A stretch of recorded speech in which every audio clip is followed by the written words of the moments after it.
Olá pessoal, bem-vindos a mais um episódio do nosso DefCast, o podcast oficial da Defensoria Pública do Estado do Paraná.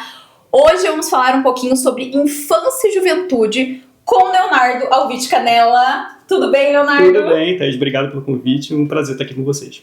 Então vamos lá, gente. Como sempre, vamos iniciar apresentando um pouquinho o Leonardo. Ele é defensor público com cerca de 10 anos de experiência em atuação com infância dentro aqui da Defensoria Pública do Paraná.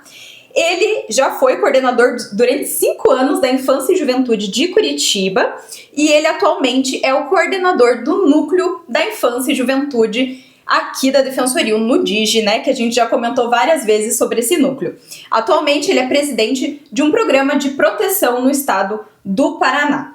Leonardo, vamos iniciar você se apresentando, contando um pouquinho sobre você. Você é de que concurso aqui da Defensoria?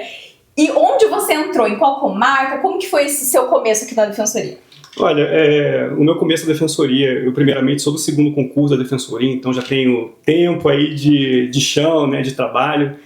E para mim foi bem bacana ter uma trajetória que começou no interior do estado, né? Eu fui trabalhar em Castro, uma cidade querida, né? Me considero já um cidadão castrense, lugar que eu fui muito feliz. Então comecei trabalhando por lá e acho que como todo mundo que chega no concurso novo, cheio de expectativas, né? E também cheio das inseguranças, para mim foi muito bom chegar num lugar em que eu tinha que me virar também para resolver as dificuldades que existiam no nosso trabalho, né? Então, eu brinco que o trabalho em Castro foi uma grande escola, sabe, para a minha formação profissional, para o meu trabalho como defensor público, para eu entender as dificuldades que a gente enfrenta no dia a dia, que a gente enfrenta na infância também. E acho que eu criei ali uma bagagem bacana para eu conseguir trilhar minha trajetória na defensoria, enfim, e fazer os trabalhos que hoje eu consigo desenvolver. Então, sou muito grato à minha origem, enfim, toda a recepção que eu tive desde o trabalho interior e também quando eu vim para a capital. Então foi uma trajetória bem bacana, bem enriquecedora. Em Castro era infância e juventude também? Sim, eu trabalhei, fazia criminal lá em Castro, né? Então fazia júri. Basicamente o meu ofício principal ali acabava sendo na área criminal, então fazia audiências, né? Fazia o plenário do tribunal do júri e trabalhava também com infância, né? Então eu até brinco com alguns colegas que muitas das vezes a gente trabalha com infância e juventude. E até na faculdade de Direito, pelo menos na minha época, né, o ECA, o direito da criança, do adolescente, não era algo muito abordado. Na minha época, inclusive, era uma matéria eletiva. Então, você tinha que escolher fazer o ensino do estatuto, né? Então, eu acabei me deparando com o trabalho da infância e juventude quando eu virei defensor público aqui no Paraná, né? E eu brinco com os colegas que muitas das vezes não é você que escolhe a infância acaba te escolhendo. E aí você vai entendendo, você vai criando afinidade, você vai entendendo ali as particularidades do trabalho com infância e juventude. E quando você vê, você está muito envolvido com a atuação, né? Está sentindo muito vocacionado mesmo esse tipo de trabalho. E foi um pouco do que aconteceu comigo, porque eu trabalhava, o meu ofício paralelo, digamos assim, ele era o trabalho da infância e juventude infracional e civil lá em Castro, né? E era um trabalho que me movimentava, era um trabalho de paixão, sabe? Eu diria que a minha obrigação era o criminal e o meu amor era a infância, né? Então, eu tinha um trabalho de reaproximação familiar, um trabalho de articulação com a rede de proteção. Então, tudo isso foi sendo muito legal e foi automaticamente me levando para um trabalho da infância. Então, aí, a partir daí, o resto é história, né? E aí, comecei a trabalhar com infância infracional mais especificamente, com infância civil, enfim. Aí, depois de Castro, aí já me apaixonei pela área da infância e, enfim, acho que é a área que eu mais me identifico, né, dentro da Defensoria Pública e pretendo contribuir cada vez mais aí. E agora, aí você saiu de Castro, veio para Curitiba, ainda atuando na infância. Sim. E agora é coordenador do NUDIGE, que é o núcleo, e que fala específico sobre isso. Como que foi essa transição de você sair da área, que, claro, não são áreas distintas, mas são atuações diferentes, né? Então, se você puder explicar também, Leonardo, um pouquinho, para as pessoas entenderem essa atuação da infância e a diferença de estar num núcleo especializado, né? Essa atuação individual, coletiva, enfim. Sim, eu acho que o trabalho da ponta da infância, que era o caso que eu atuei na infância profissional, na infância civil, né? É um trabalho mais individualizado, né? A gente trabalha com os processos, com os atendimentos individualizados, buscando reaproximação familiar, buscando defender os adolescentes que cometem ato infracional. Então, acaba sendo um caso mais é uma defesa e uma atuação mais individualizada, digamos assim, né? O trabalho do núcleo, ele muda completamente de perspectiva, né? Porque a gente passa a ter uma visão coletiva do que é infância e juventude, né? E a gente passa a discutir construção de política pública mesmo, como, por exemplo, educação, saúde, até na área socioeducativa. Então, a gente participa dessas discussões que aí sim vai ter uma repercussão de forma individualizada, sabe? Então, se por um lado, na infância, a gente acaba ficando mais assoberbado com os atendimentos, com os processos, no NUDIG a gente trabalha numa construção, sabe? É um trabalho mais, como que eu digo, um trabalho mais artesanal, sabe? A gente está construindo as políticas, assim, e isso é muito legal. E no meu caso, eu que trabalhei, como eu disse, trabalhei na ponta, eu me considero, e sempre vou me considerar um defensor de ponta, né? Minha formação é de defensor de ponta, fazendo audiência, chão de fábrica, atendendo o público, né? Para mim foi muito legal, porque eu tinha toda aquela perspectiva da atuação individualizada, né? Das dificuldades que eu e os colegas enfrentávamos ali atuando na ponta, e conseguir trazer essa ótica para o núcleo, sabe? Então, é claro que acaba sendo um período um pouco inicial para mim no NUDIG, né? Mas eu tenho muito das críticas que eu fazia da atuação individualizada, tentando moldar ali um pouco a minha atuação do núcleo, né? Então, dificuldade da rede de proteção, que é uma perspectiva por vários motivos, acho que a gente nem vai ter tempo aqui para abordar todos eles, mas existem várias dificuldades que existem na atuação individualizada e que eu tenho essa percepção, né? Essa visão, porque atuei ali e eu consigo trazer para o núcleo e direcionar a atuação para, enfim, a gente melhorar essa política. Acho que é um pouco disso. Então, a gente está falando sobre a trajetória, né? Eu acho que, para mim, foi um caminho natural assumir o núcleo, né? Por conta de todo o trabalho e experiência que eu tive ao longo da minha jornada profissional na Defensoria do Paraná com infância e juventude. Acho que o caminho natural era levar essa bagagem, essa experiência para um trabalho coletivo em construção de política. Então, eu posso dizer que estou bem feliz, acho que é uma realização mesmo participar, assim, um voto de confiança da administração em relação ao meu trabalho, assim, espero poder ajudar, né? Um pouco que eu sei, acho que espero poder ajudar. E assim, imagino que nesses tantos anos de experiência na área você tenha muitas histórias para contar, né, Leonardo? Você se recorda de alguma, assim, que você consiga compartilhar? Porque a gente sabe, né, que infância e juventude tem casos muito delicados, principalmente na área, enfim, né, infracional, né? A gente sabe que existem casos muito né, sensíveis, é um tema sensível. Mas tem alguma que tenha te marcado, assim, pessoalmente e profissionalmente? Olha, eu acho que sim, né? Acho que a jornada da defensora e do defensor público é pautada por alegrias e tristezas, né? A gente lida com frustrações e também a gente lida com realizações, né? Talvez até numa mesma medida, né? É um trabalho difícil que a gente faz e todos sabem disso, né? Então, frustrações eu tive algumas, com certeza, na infância, né? Mas tive muitas alegrias também, né? E não posso destacar aqui um caso específico, né? Mas diria que todos os casos em que a gente conseguiu uma reaproximação familiar, todos eles foram muito bonitos, assim, sabe? Foram recompensadores da gente ter um distanciamento familiar, muitas das vezes por conta de uma vulnerabilidade existente, né? Que não é culpa da família, é uma realidade, o Estado não está ali, sabe?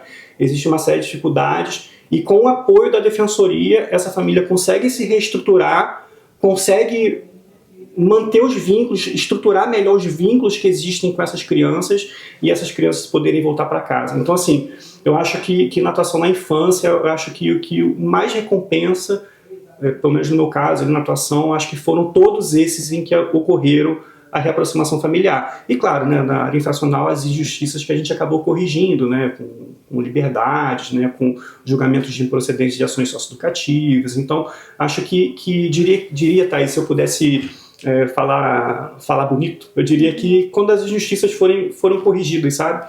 Então, quando a gente percebe que ocorre uma justiça e a defensoria atua para corrigir, dá certo. Então, todos esses casos foram muito bacanas. Leonardo, e o trabalho, todas as vezes que a gente conversou com pessoas especializadas aqui da Defensoria na Infância e Juventude, que é um tema que a gente traz bastante aqui no DefCast, a atuação vai muito além da criança, né? É familiar a questão. E eu queria entender também na atuação do dia a dia, na parte prática um pouco de vocês, né? Vocês têm um contato com a criança, conversam? Como que é essa relação, assim, familiar e também individual com a criança. Como que é essa atuação? A gente acaba que a atuação da Defensoria ela é mais voltada ao atendimento da família, né? A Defensoria também tem um papel de defesa das crianças e adolescentes nos processos, né? Que se chama custos vulneráveis. Mas eu acho que é mais complicado a gente individualizar esse atendimento, esse contato com criança e adolescente, porque a gente atende o núcleo familiar e a criança e adolescente faz parte desse núcleo.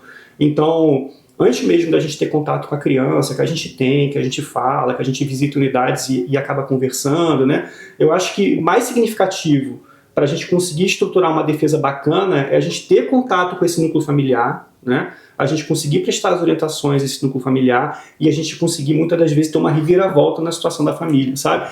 Então, é claro que a criança e adolescente tem aquela condição pessoal, condição particular de desenvolvimento.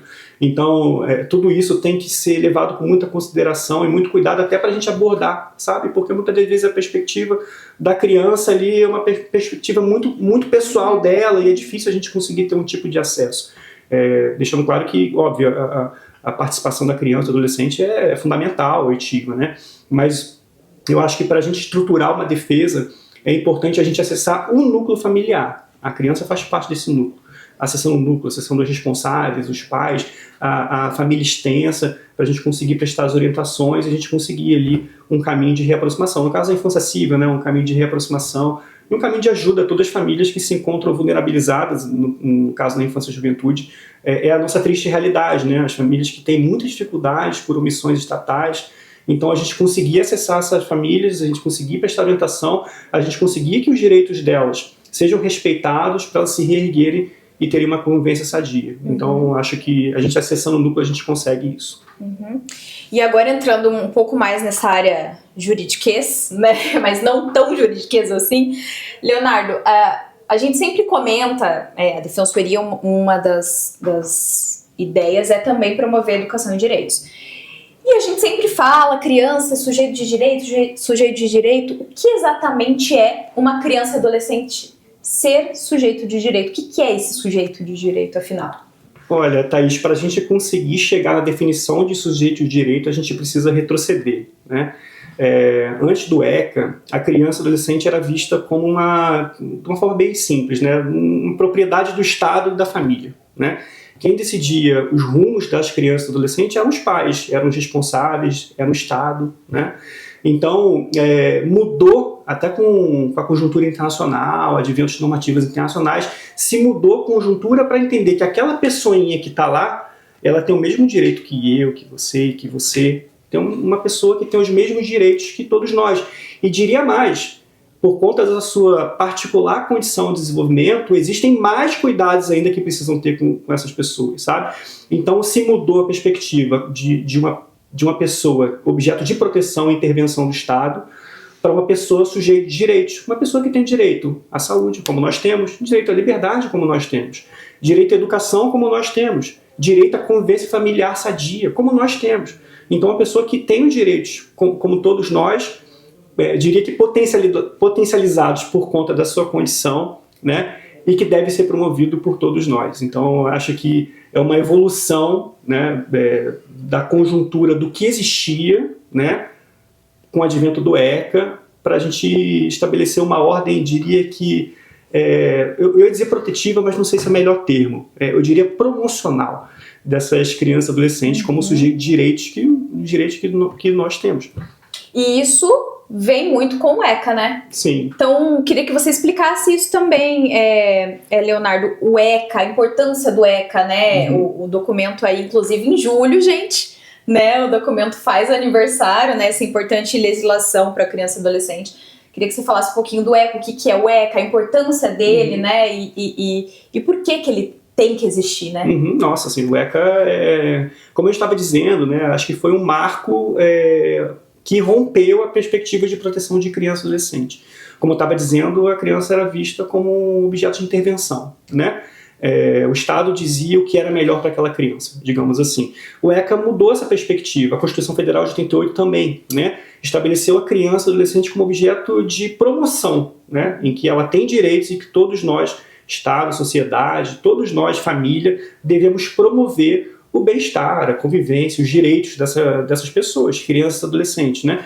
Então, o ECA foi um marco significativo de mudança de perspectiva, né? E que a gente aí, há muitos e muitos anos, a gente já consegue estabelecer uma rotina, né, de proteção muito maior hoje para criança e adolescente do que existia lá na década de 80, 70, 60, com o antigo Código de Menores, né? Com a doutrina da situação irregular. Então, a gente conseguiu mudar essa perspectiva de proteção de criança e adolescente para prever as crianças e adolescentes como sujeito de direito, objeto de promoção e não de intervenção. Então, é um marco significativo de mudança de como a gente observa as crianças e adolescentes no Brasil. E a mudança continua, né, Leonardo? Agora, o ECA Digital também veio com essas mudanças, com a ascensão da internet, né? As crianças cada vez mais suscetíveis aos perigos da internet também. A gente já fez, inclusive, um vídeo com o Leonardo nas nossas redes sociais falando sobre o ECA Digital assim que ele foi sancionado. E eu queria que você explicasse aqui também, Leonardo, o que é o ECA Digital, a diferença né, do ECA Digital para a legislação de 1990, e que você falasse um pouquinho também dessa questão da internet, que as crianças e adolescentes acabam estando muito suscetíveis e vulneráveis nesse ambiente digital, né, Leonardo? Sim, com certeza. Eu acho que o que existia antes do ECA Digital, né, era um arcabouço protetivo construído com base em jurisprudência, digamos assim. A gente tinha o Marco Civil da Internet, que houve uma discussão jurisprudencial de como se daria a proteção dessas crianças em ambiente digital, mas tudo isso no âmbito jurisprudencial, digamos assim, né? O ECA Digital estabeleceu regras, né, formatos, o que deve-se ou não fazer no ambiente digital. E isso para todos nós, né, como sociedade, como família, como também para as plataformas, né? Então, o ECA Digital estabeleceu responsabilidades e obrigações para todos nós que lidamos em um ambiente digital em que crianças e adolescentes participam, né? Então, a gente pode falar, como foi falado nas outras vezes que a gente conversou sobre isso, que é de como a gente conversa bastante sobre o ECA Digital, né? A questão da conferência das idades, né? Que antes, todo mundo sabe, antes a gente acessava uma plataforma digital na internet e você apertava o botãozinho que você era maior de idade e está resolvido. E uma criança, por exemplo, adolescente, que tem... Os adolescentes acessam a internet de forma tranquila, né? Ele clica lá, fala que tem 18 anos, ele tem acesso a um vasto de absurdos que não é... Cada vez mais cedo cada também, vez né? mais cedo, que não é direcionado para a idade Sim. dele, sabe? Então, o ECA Digital estabeleceu regras para esse tipo de acesso, sabe? Como conferência da idade de forma mais cuidadosa, né? Responsabilidade das plataformas, como, por exemplo, cuidado com conteúdos ilegais que sobem, né? Por exemplo, pornografia infantil, atos antidemocráticos, eles têm uma obrigação ali mais proativa de retirar aquele conteúdo que antes, particularmente, ali era uma coisa construída no âmbito jurisprudencial e que levava a várias interpretações. Então, hoje, a gente tem um arcabouço normativo construído, né? Está em lei, né? Se está em lei, a gente tem que cumprir, né? E que prevê ali obrigações para todos nós, como sociedade, como família, e também para as plataformas que administram esses espaços, né? Então, diria, Thaís, que veio em boa hora, sabe? É um momento, como a gente percebe, né?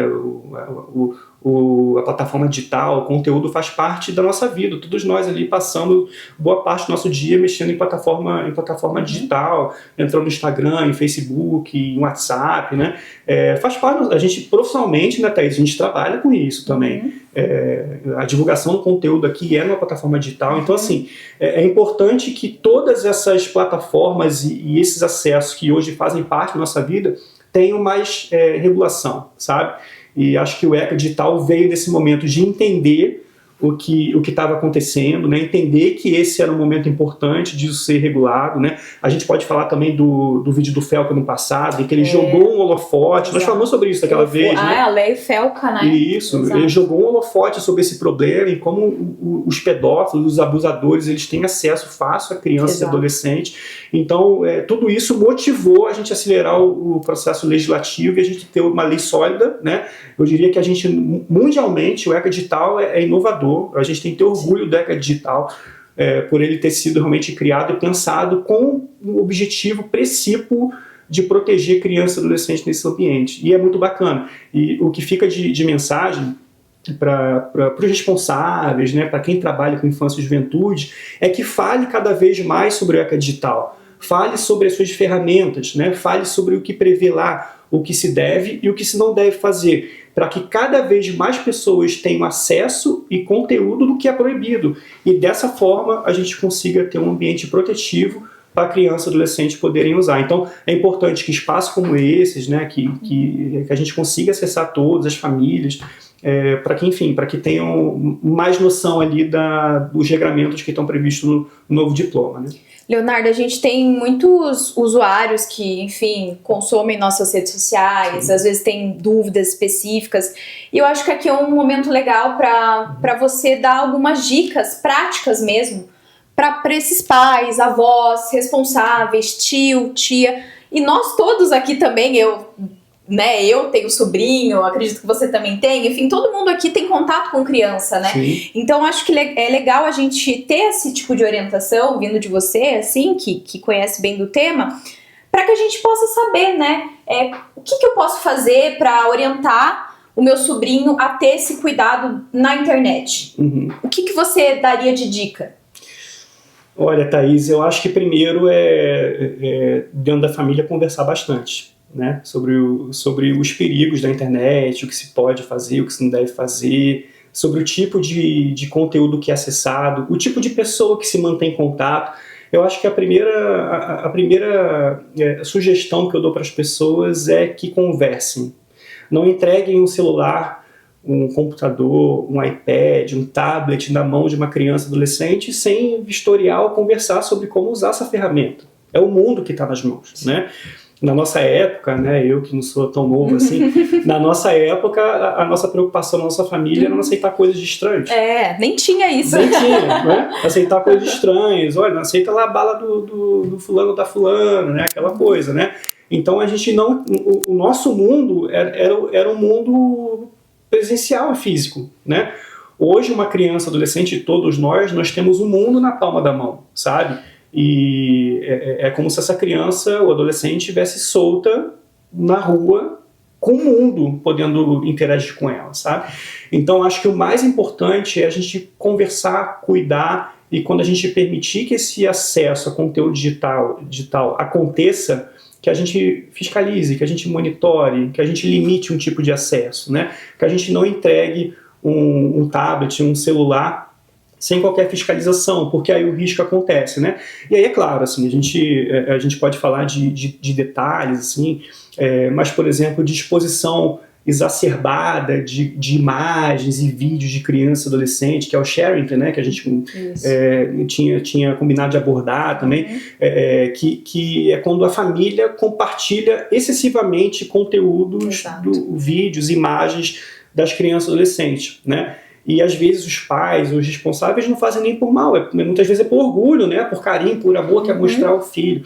Mas aí também ocorre um problema, né? Porque a gente pode permitir que aconteça a chamada pegada digital, né? Que a gente divulga esse conteúdo, aí abusadores, pessoas violadoras de direitos vão ter acesso e podem criar lá os deepfakes, né? Criar páginas, criar através de IA situações ilegais, né? Então esse tipo de situação pode gerar alguns riscos para as crianças, né? E a gente pode falar de outra, mas que infelizmente acontece bastante, né? De bullying, por exemplo.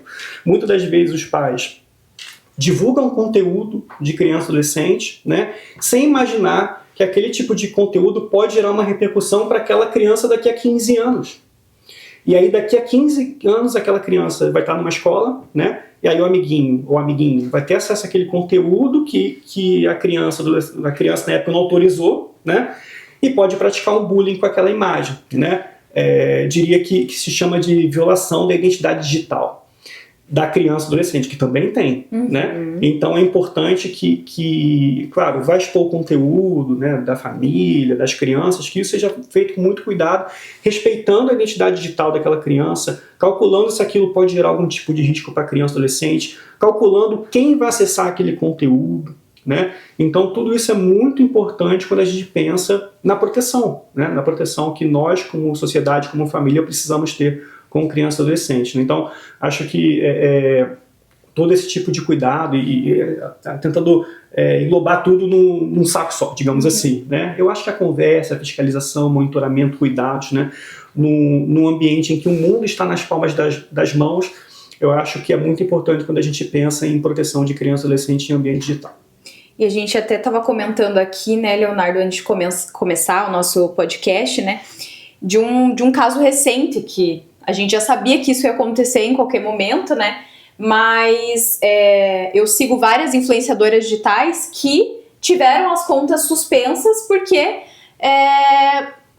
em eventual momento estavam colocando a imagem da criança ali, dos filhos, às vezes como você falou, né, às vezes nem é por uma intenção, nem é por mal, mas elas tiveram as contas suspensas por causa disso. Agora precisa realmente da autorização judicial para ter essa imagem das crianças, né? Essa questão dos influenciadores digitais mirins, né? Queria saber o que você pensa sobre isso, né? Sobre essa nova normativa, né? E relacionar isso com a proteção da criança, né? Porque beleza, a gente vê o lado dos pais, mas também o lado da criança, né? Ela quer ou não ser exposta? De que forma ela está sendo exposta na internet, né? Claro, é isso. Eu acho que primeiro, para a gente falar sobre isso, é importante a gente se debruçar sobre a identidade digital da criança e adolescente, que ela também deve ser preservada, né? Será que aquela criança ou adolescente vai concordar com a exposição daquele tipo de conteúdo? Será que no futuro aquilo pode gerar algum tipo de repercussão? Eu acho que a família tem que ter essa responsabilidade, esse cuidado, né? Esse é o primeiro ponto. Em relação aos influenciadores mirins, eu diria assim, Thaís, eu acho que é importante a gente entender que influenciadores ou divulgação de conteúdo de criança não é passatempo, não é brincadeira, sabe? É um trabalho, se eu puder dizer assim, né? E que pode gerar uma repercussão negativa na vida dessas crianças. Para sempre, né? Para sempre. Pode, por exemplo, prejudicar o seu desempenho estudantil, a sua saúde, como ansiedade, como depressão. É cada vez mais comum a gente ter criança e adolescente com episódio de depressão, né? Então, influenciador mirim, criar conteúdo de internet para criança e adolescente não tem que ser mais entendido como passatempo, né? E para isso precisa de regulação. Então, quando a gente pensa nessa proteção, aí vem em boa hora, né, todo o arcabouço normativo sobre proteção digital, né, de proteção de conteúdo digital em criança e adolescente, para que o judiciário tome conhecimento e regule como que vai ser essa proteção, né? Então diga, olha, tudo bem, a gente vai dar o alvará para publicar na página da internet, no Instagram, conteúdo de influenciadores, tudo bem, mas vai ser dessa forma, né? Estipula um procedimento, respeitando lá o conteúdo que vai ser divulgado, o tipo de conteúdo, a monetização, vai respeitar o horário de trabalho, o horário da escola, né? A saúde, como é que tá. Então você regular como que vai ser você respeitar que aquele valor, que dependendo se for monetizado, também tem algum tipo de benefício para criança e adolescente. Então, eu acho que é importante se entender, entre aspas, como um trabalho. Estou sendo bem, de forma bem aberta mesmo, assim, porque acho que legalmente a gente não pode falar em trabalho. Mas é como se fosse um trabalho, né, e não mais um passatempo, não mais uma brincadeira. Né? Então, como não é brincadeira, é importante que ocorra uma regulação para dizer como que vai ser feito. Como que isso vai ser feito, respeitada a proteção daquela criança ou adolescente, respeitada a particular condição de desenvolvimento daquela criança, né? Então, também veio, como eu disse, veio em boa hora esse objetivo de proteger e se entender, se retirar, acho que até os pais entenderem isso, né? Faz um conteúdo ali da criança, a criança brincando e tal, 100 mil visualizações. Isso não é um passatempo, né? Isso é uma coisa séria, que tem repercussão inclusive financeira, né? Claro. Então é importante as famílias, a sociedade, todo mundo entender o que é essa exposição de conteúdo.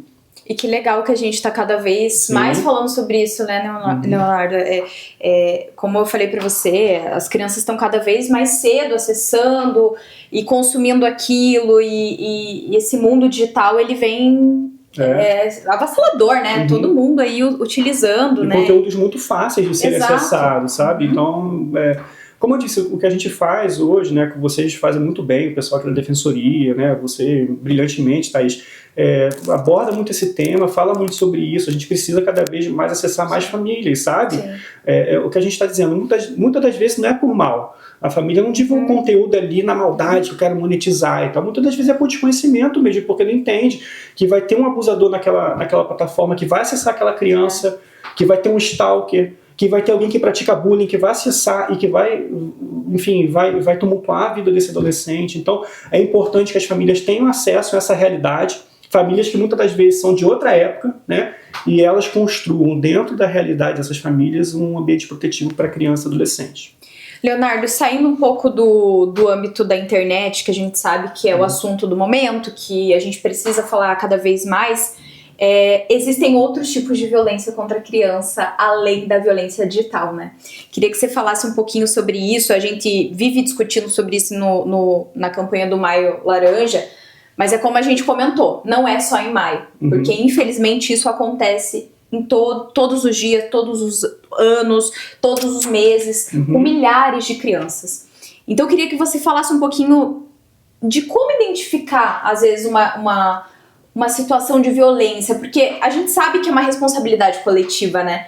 E é a mesma coisa com a violência contra a mulher. As pessoas têm medo, às vezes, de falar, têm receio, não entendem muito bem como identificar uma violência. Queria que você falasse um pouquinho sobre isso. Olha, quando a gente lida com criança, adolescente, diria que a gente entende mais as manifestações, né?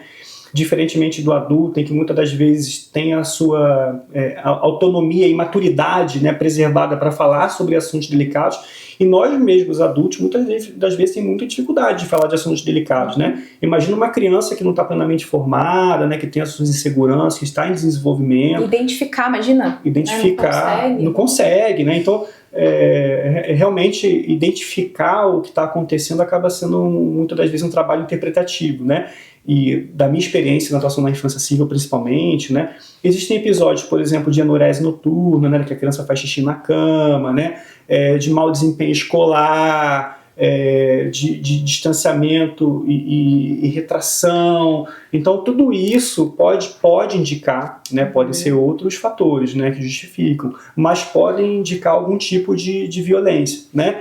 E para isso, como a gente está dizendo muito da família e do trabalho que a família tem que ter no ambiente digital, nesse tipo de situação, a família também tem que ter, né? Ser um porto seguro de oitiva e acolhimento dessas crianças, sabe? Conhecer muito bem a criança, Conhecer muito bem a criança, né? E ouvir bastante, né? Ser uma figura de acolhimento. Às vezes os pais, isso também acontecia na atuação, né? Muitas das vezes os pais ficam naquele afã de descobrir o que aconteceu e tal, e acaba exercendo um papel investigativo que não é protetivo, sabe?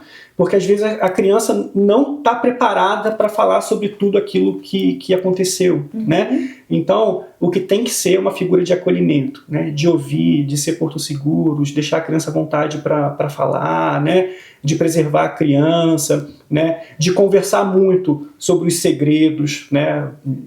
Muitas das vezes o que acontece de legalidade envolvendo abusadores é que fala, olha, não conta para ninguém, deixa isso em segredo. Ou ameaça, ou ameaça. E a família falar sobre isso constantemente, né? Que o que é o segredo? O que é o segredo ruim? Na linguagem da criança, Na linguagem da criança. O que é o segredo ruim, né? O que é o sinal vermelho do seu corpo, né? O que é o sinal verde do seu corpo. Então, tudo isso, e claro, as famílias vão conseguir identificar, conhecendo seus filhos e filhas, né? Como que elas vão abordar esses pontos com as crianças, mas que isso seja sempre falado, né? Seja sempre comunicado, que a criança se sinta sempre muito segura para abordar assuntos delicados que envolvem ela. E aí nesses pontos, né, acho como direção, né, caso se perceba que há algum tipo de legalidade, pode-se procurar os órgãos de proteção que atuam na infância e juventude, né? A gente pode falar do Conselho Tutelar, que talvez seja o que tem mais contato, né, em situações de risco, né?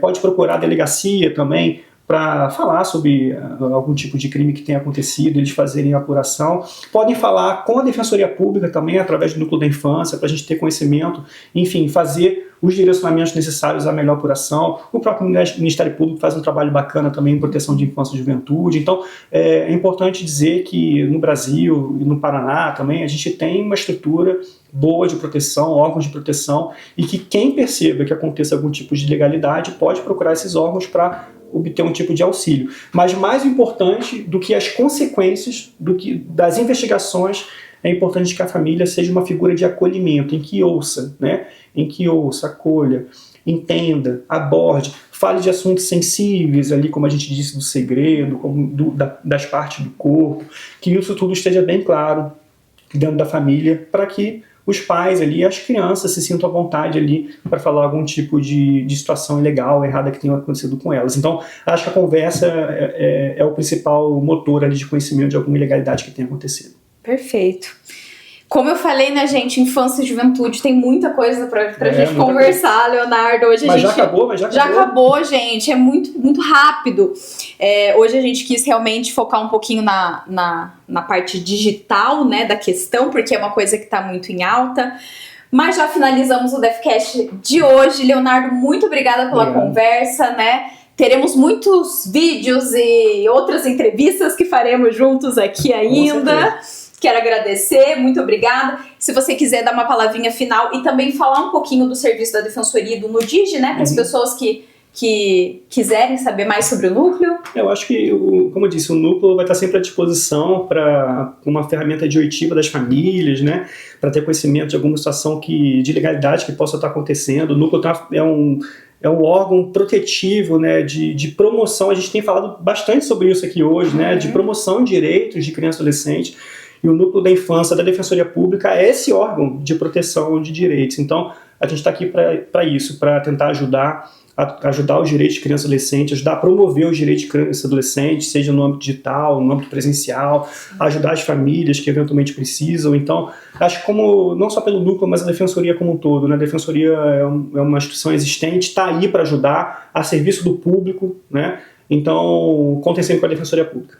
E em caso de urgência, sempre ligar, acionar o Conselho Tutelar ou a polícia, tá, gente? Todos nós somos responsáveis também pelas crianças, né? Então é isso, gente. Até o próximo episódio do DefCast com mais temas jurídicos aí pra gente dialogar bastante, tá bom, gente? Então não se esqueça, o DefCast está no YouTube e na íntegra também no Spotify para você ouvir aí no carro, arrumando a casa, onde você estiver, tá bom? Então até mais. Tchau, tchau.